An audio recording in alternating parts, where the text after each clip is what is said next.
this is the Big Friendly Swim podcast. I'm the Big Friendly host, and today's guest is an NCAA qualifier and current junior at University of Florida, Olivia Peoples. How are you?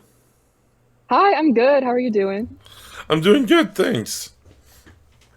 So we're just gonna dive right into things here. Talk to me about the initial decision to swim at Florida, and what were the initial factors that drew you to the team? So I, at like the very initial part of my recruiting, did not necessarily want to go to a school that had like a huge swim program. I was more focused on school and maybe using swimming to get into a school that like maybe I couldn't have otherwise. But then I had one big breakout meet at our high school state meet. And Coach Jeff was the women's coach at the time. And then that kind of changed my recruiting narrative. He's like, tell me what we need to do to make you a Gator. And then like once I saw myself as maybe fitting in on a higher level team, I started considering that as more of an option. Um, and then after that, it was kind of a whirlwind commit. I went that time in the 100 fly at States on like Friday or Saturday. I had a call with Jeff on Sunday, and we kind of talked about money offers, and we scheduled an unofficial for that Wednesday. I went on my unofficial that day and committed that night on the way home, and then just like I was set because it makes total sense for me. It's a school that I would have wanted to go to even without swimming. Just being from St. Augustine, which is where I'm at now, I'm home right now. Um, it's a school that I would have wanted to go without swimming, which gave me confidence that like even if it didn't work out with swimming, I would still be at a place that I wanted to be. Yeah, and I mean, University of Florida, the Gators have such a deep history of exceptionally talented people. I mean, even as recently as Elizabeth Beisel just wrapped up her swimming career a few years ago. Like Caleb Dressel's still swimming there, Josh Liendo, so many talented swimmers on the men and women's side. That probably was a very helpful factor in wanting to swim there, seeing the success that team's had.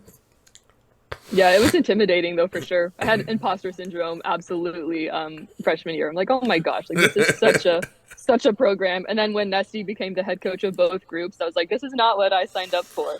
But it's worked out great. Like I love my relationship with the coaches and the team, and it's not what I pictured, but it's exactly what I've needed. So talk to me about the transition to the post Greg Troy era, because it seems like there's always a transition period after a coach like Greg Troy who has such a I don't want to call it I guess stage presence is a good word for it, like somebody who's been so influential in the swimming community for so long.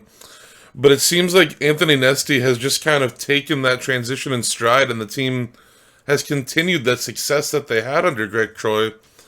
But talk to me about the absurd yardage that Florida is known for in practice, and some of the sets that you feel since that transition have been the most foundational towards your development.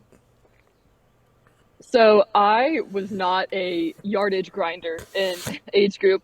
The team I swam for did not focus on like piling on a ton of yardage, and that was definitely something I struggled with freshman year. Even being in like mostly sprint and mid, we still saw like some more yardage than I was used to. Not nearly as much as maybe distance group does. They will grind it out. Um, but as much of those sets that we did and as hard as they were and how much better I've gotten at them, I think that the sets that like we don't necessarily talk about, that Florida's not known for, is breath control sets. That I think has made the biggest difference in my racing. I'm just being comfortable with that discomfort. I think translates a lot into the 100 fly and sprint events in general. Like I can do a 50 no breath, like no problem, in a race that doesn't scare me. And 100 fly, I'll sometimes finish with a no breath last 25. And just like having those options and that confidence that like even when you're out of air, it's going to be okay. I think that has translated to my racing more than necessarily the yardage has. While they both have like that aspect of discipline that is super important and definitely shaped like how I view swimming and training. Um, yeah, I don't see as much yardage as maybe the distance group does. I can't even imagine what those distance swimmers are getting up to. Yeah, in Um, December, they are up there for sure. it's like peak training season. Just oh my god, I can't even imagine probably that amount of yards they do in a week. Oh gosh, I don't even know what to think about it. It's Um, not up my so alley. So this is something that I thought would be a fun question to talk about. As a butterfly swimmer and a breaststroke swimmer, like you've got pretty competitive times in both the 100 fly and the 100 breaststroke. It's something that I've preached for years, and it's something that I always tell kids when I'm coaching, that if you're a good butterflyer, you can be a good breaststroker. Because butterfly, like, we're gonna go some little swimming history lesson that I'm sure you probably know at least some knowledge about. But I believe it was in the 40s or the 50s that this coach at Ohio State started developing butterfly with one of his swimmers. And it went from being like, okay, if you swing your arms forward, it goes faster than doing like normal breaststroke arms. Oh, if you start kicking up and down, doing like a dolphin kick, it becomes faster. Until it eventually became its own stroke. So like when you watch like some world-class butterflyers and breaststrokers, the body movement is typically similar. So Hmm. I'm wondering if you can talk about aspects of your training that you think contribute to being able to be competitive in both strokes. Yeah, I think they definitely complement each other. I'm always confused that why there aren't more of those kind of breaststroke butterfly hybrids because the catch is the same. You know, you're at the overhead Yeah. like double arm high elbow. Um, Caleb Dressel and I were talking about it once at practice, and he said they have the same platform, um, which like makes total sense. Like your legs are doing something different, but it's not so different. And that kind of like body wave, like working with the water, is something that I really enjoy about breaststroke and butterfly, and why I think I'm so much better at those than the other strokes. The only awkward thing with doing 100 fly and 100 breast in the NCAA is that they're on the same day at NCs. So that this year I scratched 100 breast at that, but other than that, like it works out together super well with dual meets and SECs. And I had a profound thought about this, and I literally just lost my train of thought. Um, Oh, and the pull out in breaststroke is another one of my strengths, and like that's a butterfly pull, and like I get the most power with like that double arm like pull down, and I mean it just translates a lot to short course breaststroke for sure. My long course could use a little bit more work. I'm working on my breaststroke swimming, and also training wise, like you talked about how much yardage we do.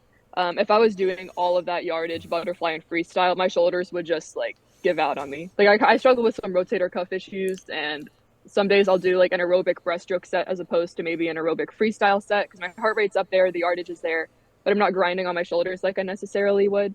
So it definitely complements butterfly because you're working the pecs more in breaststroke as opposed to just like your rotator cuffs. So as far as the health standpoint goes, I do enjoy training both of them.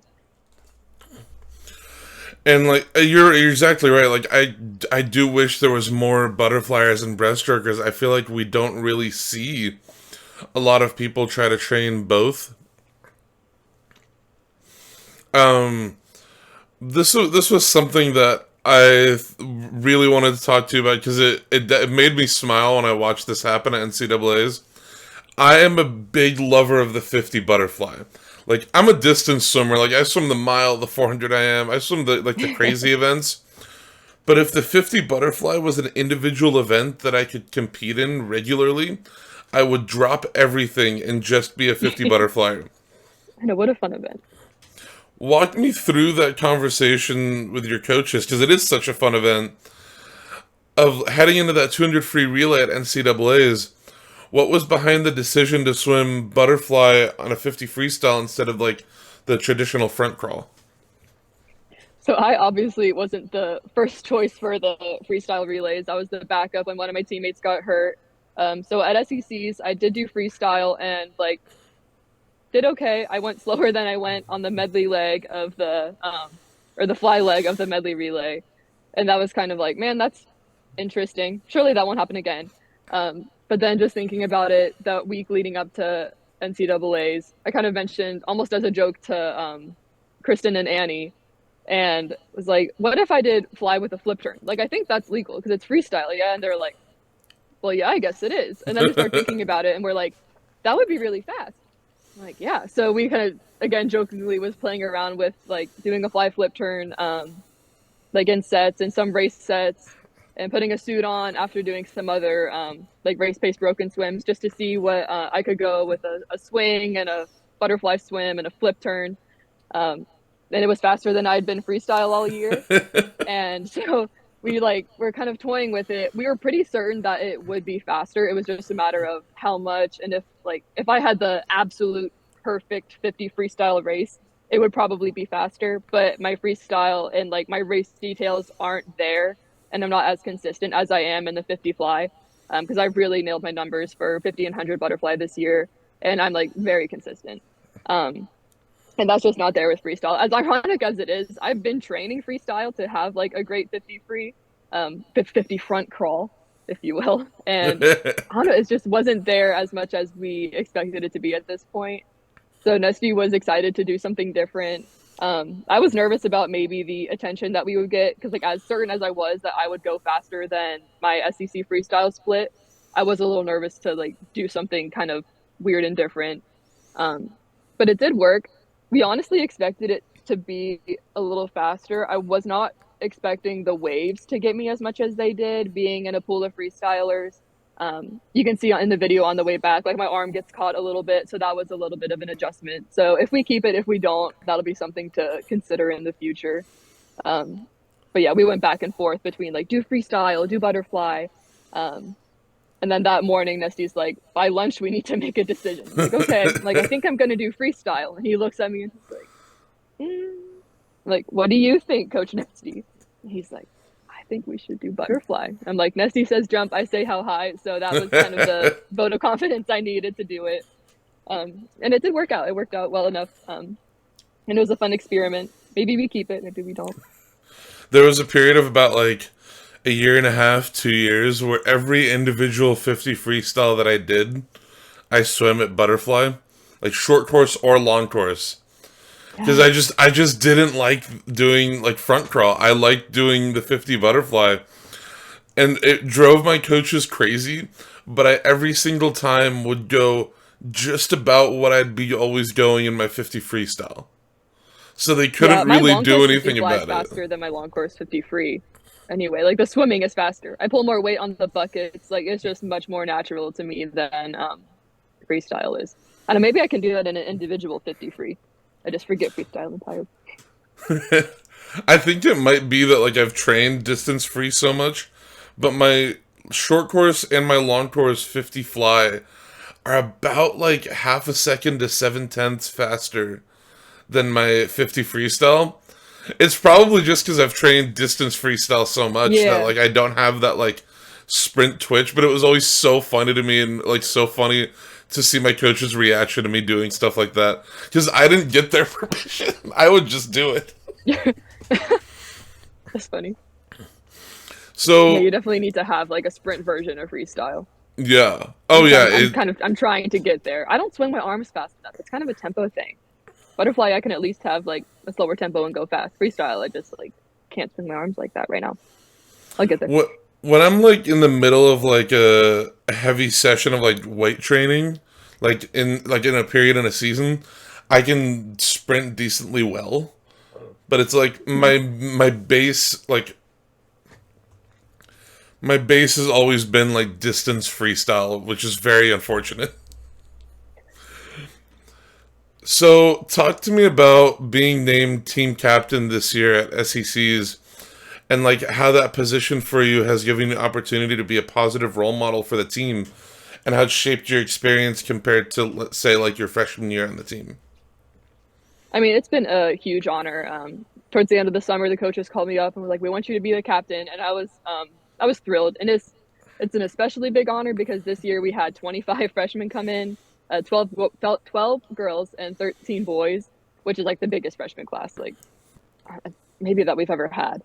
So just knowing that, like, it was kind of our responsibility to like help them adjust and to be like their role model, and when they look back on their freshman year, to be like an integral part of it, was a huge honor because I definitely struggled a lot freshman year. We talked about the yardage, and like I struggled. I was not totally on board with the training, and I resented that I felt like I couldn't do anything outside of the pool because it was just such an adjustment, that I wanted to do more with school. So to see that the coaches have seen how far I've come, training, and just like my mentality around training and racing and like being part of the team and really loving being a Gator, meant so much. And there is a level of trust that we do a lot of the recruiting work behind the scenes.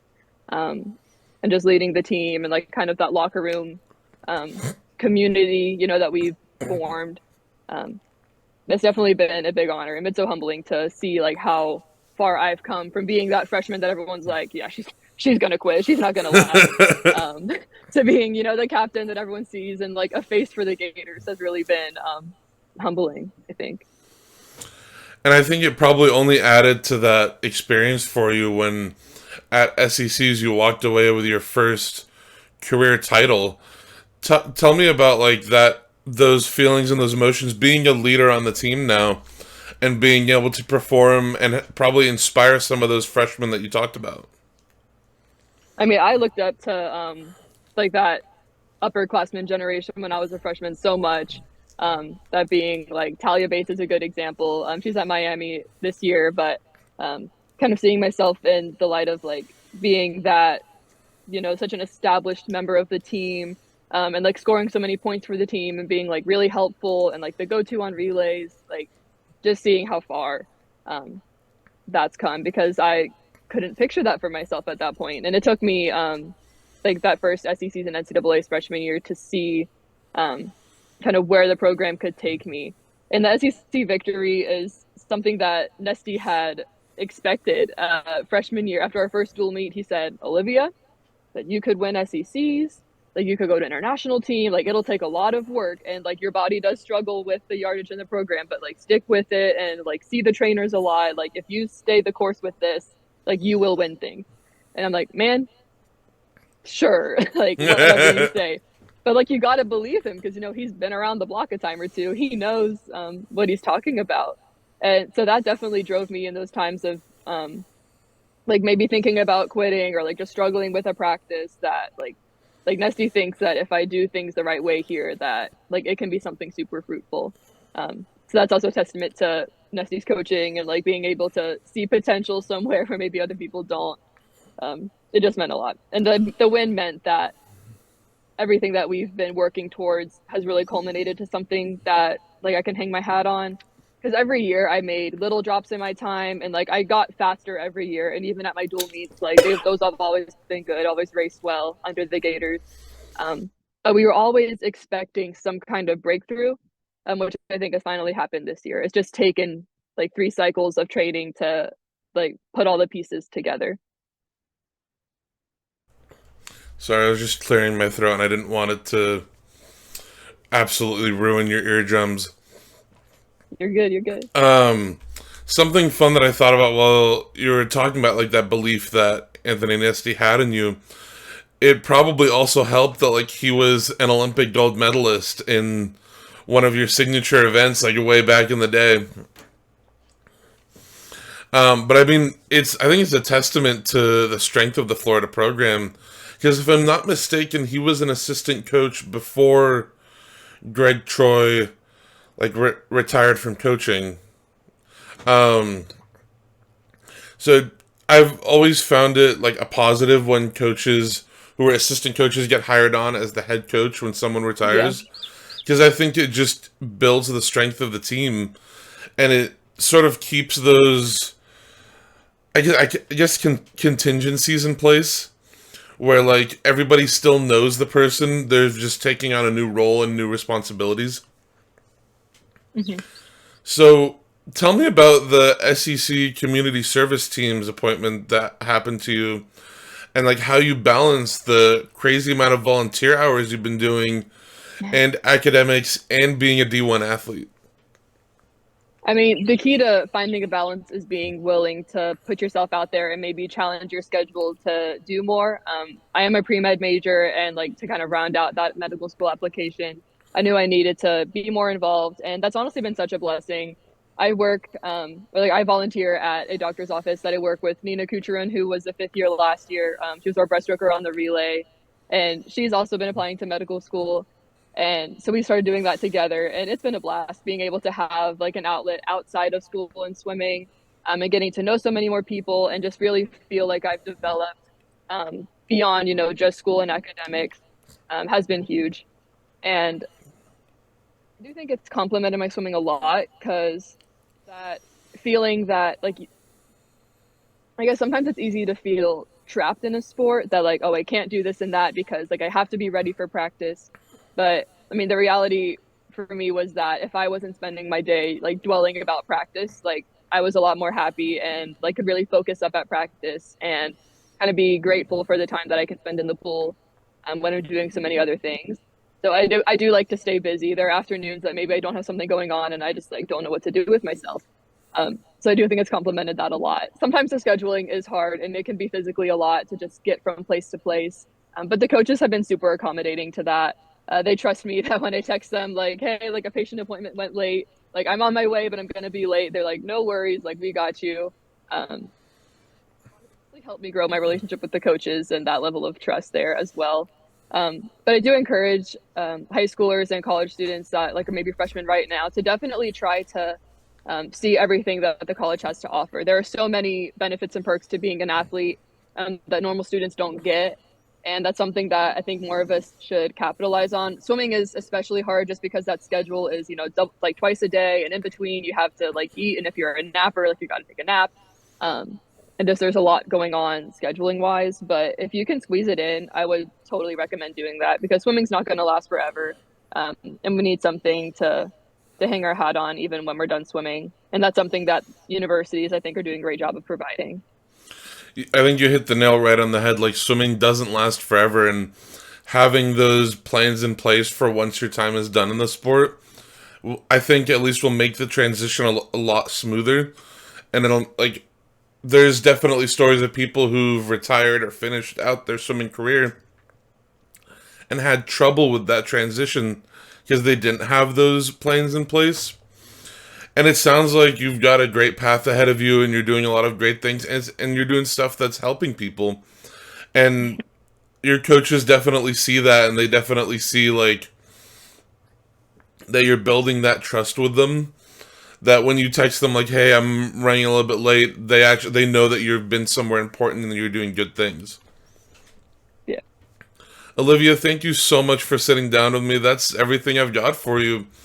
But something fun that I do at the end of these interviews, I give the person I'm talking to time to basically promote something of their choice or talk about something of their choice. Back during the Super Bowl season, everybody was picking their favorite football team. That was a recurring theme for a while, but it's basically just time for you to speak your mind, say whatever you want.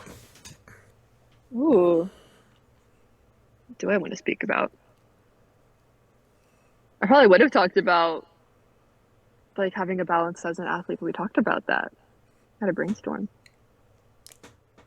I mean, I think I want to take the time to thank all of the like coaches I've had through the years. That definitely shaped my attitude around like racing and swimming. My teammates call me like anti-performance anxiety. That like I love racing and dual meets. Like that's what I live for. Everyone gets so scared about racing, and I'm like, I think practice last week was scarier than this. But just shaping my attitude towards that. So that's like Coach Gina and Coach Maritza, who like helped me grow up in 4th and 5th grade, were my coaches then. Coach Mike and Coach Peter at bowls. Even Coach Jake, who I train with over breaks sometimes, back at bowls. I've had a blast swimming all this time, and all my coaches down the road, and then giving me lots of grace when I had like certain medical things come up or just like struggle with practices that like they've helped me so much, and I'm really grateful for everybody. It seems like honestly there's like a pipeline from like bowls to University of Florida. I feel like at least every year there are like 5-6 people on the team who have any sort of history with that club team. Like not that it's a bad thing, it's a phenomenal club team. Like they it's good. I mean, produce UF is amazing a great athletes. spot for me, yeah. I like staying in state. Like I'm home right now. It's so easy for me to just pop over on the weekends. And that's something that I think Bulls really like helps with UF.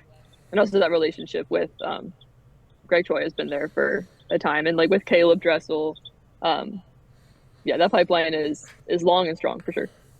There was like the graduating class. I think it was Caleb Dressel, Ryan Murphy, Joseph Schooling, and like probably other people that I'm forgetting. But it like was like a legendary graduating class of athletes that all went on to swim at different colleges and all went on to race each other over the years, which is just like probably so much fun for them.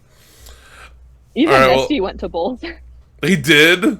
He did, yeah. Oh, that's so Went to funny. boarding school at Bulls. Yeah. I forgot That's so about funny. that at first. Yeah, that pipeline has been there for a while, for sure. Funny though, because like our training attitude is not like a ton of yardage, especially now with Coach Peter. He really emphasizes like quality, and like technique, and like the most swimmers come here and it's like it's a new world, but we have so much room for growth since we haven't been piling on that yardage. And then we have a good foundation of like disciplines and underwaters that I think really complements the UF training. And that's why we see like me and like McGuire is a good example of that as well, as someone who He's came been from having a kind of a phenomenal sprinty meet. program. Yeah, he's over there getting business done for sure. He's a guy who I think like has always kind of flown under the radar as like one of the most consistently good sprinters on the men's team. Like I feel like every time Florida has won a relay, he's had some hand to play in it. For sure. All right, well, Olivia, thank you so much for sitting down with me. I have stickers that I send to people. So if you want some funny stickers, like they're goofy. They're not very high effort, but if you want some stickers, feel free to send me like an address and I'll mail a couple to you. And then Sure. this should get posted at some point. I have the current problem I have right now is it's an amazing problem to have. But I have interviews scheduled out through May 23rd. Wow.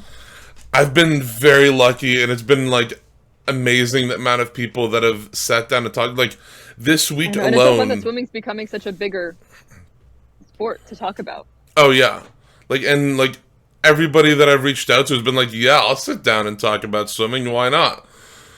Like this week alone, I interviewed Mackie Hodges on Monday, and then Abby McCullough, who just won an NCAA title on Wednesday. Hmm. And then I interviewed a guy named Dan Miscolo, who's like in charge of outreach and development for programs with the American Swim Coaches Association. That was also on Wednesday. So it's been like it's been like a balancing act of trying to figure out when to post each interview. So it'll get posted. I just have to Yeah, figure no out rush for me. when I'm posting it. Oh, you're good. Congratulations on like doing so much. It's such good work you do. I'm excited for how much it's grown already. Thanks. I like it. The amount of followers I've had on Instagram alone have doubled in a month, which it took me like a year and a half to get 300 followers, and then now I'm at over 600, and I'm like, cool. I know you're up there. You're getting there. Yeah, Yeah, and it's after men's exciting. too, like it'll keep booming. Oh yeah, like I'm definitely capitalizing on the Olympic year as much as I can. Yeah, for sure. All right, well, I'll let you go. I am headed. I appreciate you doing this interview today because I am headed out for a flight in about like 4 hours here. Yeah, well, travel safe. Enjoy your trip wherever you're going. We're heading to Dubai. Oh, that's right. You said that. Yeah. Yeah. How long is that flight? About 17 hours for the whole trip, but we have like a 2.5 hour layover in Turkey. Okay. So it'd normally be about 15 hours just like straight flying. Yeah. Ugh.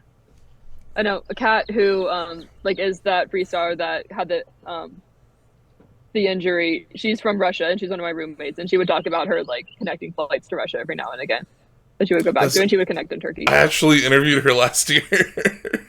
Oh, you did? I didn't know Yeah. that. Oh, that's How is she funny. doing? I saw she got injured. Is she doing okay? Yeah, she's okay. Her recovery's gone really well. I don't know if you've seen that she's entered the transfer portal, so she's looking at schools to go to.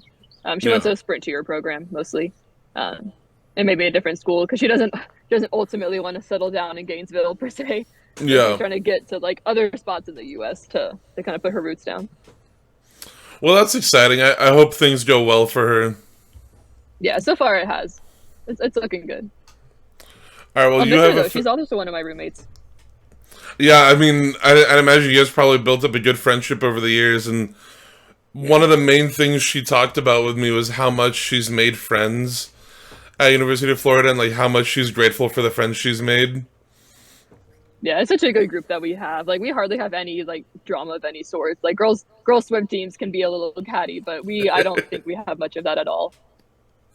And you talked about earlier, like, on bowls doing a lot of quality yards, and I imagine like at Florida it's a lot of yards, but it's probably everything has thought behind it, and like everything that you're Oh yeah. doing is very well thought out. So it's quality yards, but it's a lot of quality yards. I know that's like you kind of have the groups of freshmen that come from programs that didn't do a lot of yards but were super high quality, and then ones that did more low quality, like high yardage, like total endurance. And then they come to Florida, and the kids who did all of the yardage are like, "You mean I have to go fast too? Like everything fast? Like what do you mean?" And I'm like, we have to swim for a full 2 hours? Like what? Like what in the world? And so like everyone has like some awakening, like oh There's my, some like this is culture different. shock. Yeah. Yeah, because like we'll have a set that on the board, you're like, that's not too bad. Like it's just swimming. And then Nessie will come out and be like, this is fast. And he's whistling, and we're like, gosh, like I thought it was just an IM set. And he's like, ready, go. And he gets all into it. And I'm like, oh, this is not what I thought it was He on the seems board. like he's a really intense guy on the pool deck. He is all in, or he is silent. He'll be sitting down, kind of watching, or he is whistling, he's yelling, but he does a good job of not yelling like at us, especially the girls, you know, Yeah. that like that kind of walks the fine line. But he'll be whistling a lot. Be like, Yeah, I that's feel not like fast enough. there's a difference between like a coach yelling aggressively and yelling just to get people's attention and be like a presence. Like Presence for there's a sure. fine line between being a jerk and just being loud. Yeah, and the O Dome is such like a loud pool. It's really like we can hardly hear anything they say. So we like they got to be yelling for us to hear them in the water. I don't know how the acoustics got that way, but it is a loud pool. Do you guys have like a raised gutter? We do. Yeah, the gutter for in the deep end. Oh my gosh, it's so loud. And then Especially maybe right something next to about where it's like the draining is tent probably so situation. loud. Oh my gosh, yeah.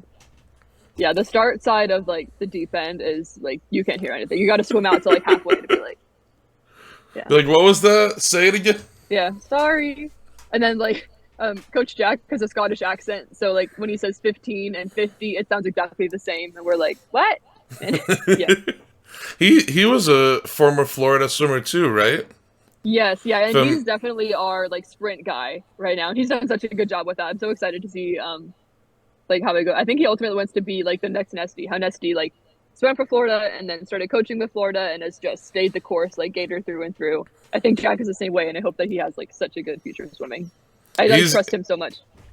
he's been around for a while. Like he was a really good swimmer for Florida, so it makes sense that like that's translated into a love for the team and being a really good coach for the team. Hmm. And his brother Mark is still there. He trains with our pro group. So like I was him, gonna say I Natalie, thought he Kayla, was a distance Katie. swimmer, but I'm thinking it's his brother Yeah, that more does like Jack was a 400 sprinter. IM. Hmm. I think he still has that team record in the 4 a.m. actually. Or did that get broken this year? We've had so many like team records broken this year. Like you can't even keep Everybody's track of going them all. so fast. Yeah. I mean, like honestly, I've always been a big Florida Gators fan. Like my debit card when I picked it, I got to pick like a college team logo, and I picked like the Florida Gators logo. Yes, Um, Gators. but I didn't have them winning that 200 medley relay on night one of NCAAs. I mean, Yeah, I that was was very big. happy That was that they Josh's won leg was huge on that. Yeah. 18-9 in a 50 Well, fly. because at SECs, like their sea time from SECs was when they put Scotty Buff on, so they could get an American record because Josh was Canadian. Yeah. So that was, I think, the thought process there was like we can get an American record at SECs and then put Josh on the relays um, at NCAAs and kind of see how that goes. But like, yeah, he rocketed that. And then he split 19-9 on the first 50 of the 100 fly. I think that's the first time somebody's been under 20 from a flat start. I don't know if even like Caleb Dressel did that when he was swimming. That'd be worth looking into. They're so funny together training. Like McGuire, Josh, and Caleb. Like They probably that trio throw is down. hilarious. Oh my gosh, they talk smack and but oh my gosh, it's so funny. Like I love swimming with them. Every now and again, I'll be with like the sprint boys and like their group with Coach Jack, and like it's a blast. I'm like a fly on the wall. Like, what are they doing? But they're waves, man. Every swim between Josh and Caleb, and I'm like drowning. There's so much talent in just those three alone. I mean, like, I remember at Olympic trials in 2021, I think it was on the men. I think, yeah, fully on the men's side, Florida won all the freestyle events. I think it was through Caleb Dressel, Kieran Smith, and Bobby Fink, but Florida won all the freestyle events. Oh, Kieran and Bobby, yeah, they're still in it. And then, like, obviously Katie Ledecky is is. there now, and Yeah, she won like half the freestyle events alone. It's and always it's been so crazy funny to me now how with her much just being talent that there. team has. Yeah, I know Nesty was not interested in starting a pro group. Like he wanted all of his focus to be on the college team, and he didn't want to take away from that. But when Katie was looking for somewhere to swim when she was leaving Stanford, he was like, "Well, she can just join in with us," and that's grown into having like all the alumni come hang out, and then some. And it adds so much to us. Like we learn so much from them. And I know the boys love racing Caleb. Like that is something that has definitely helped them. And You know, Caleb's I mentality is like hilarious. Like he'll just start singing like fast food jingles like during practice, just on loop. I'm like, could you stop? Like he's so funny. he always seems like such a like goofy guy. Like I feel like Oh half yeah, the time everything I see him post on his Instagram story is like Pokemon cards, or he's playing like and he plays some game Pokemon on a Go all the Switch. time. Yeah. We'll be like at like World Champ trials, and he's like, like, there's a Pokemon over here. Like, we'll go get it.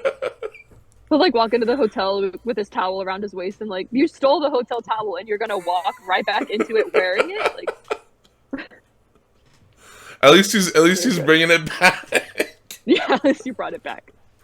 You gotta be subtle. Like it's a nice hotel. I mean, I think about, like, I interviewed Herbie Bem over at ASU earlier this month, and he talked about, like, that pro team, the talent and, like, the talent that they have and, like, the perspective that they have ends up helping the college athletes, which I think is probably It does. something Anthony Nesty's realized now that that pro team has built, is that, like, their presence and their, like, wisdom sounds so fancy, and it makes it seem like they're way older than they actually are. But like Especially it with our team, definitely like we have so helps. many Olympians anyway. That like they're going to those same like pro series every now and again. That like it does complement the college team. It doesn't take away from it.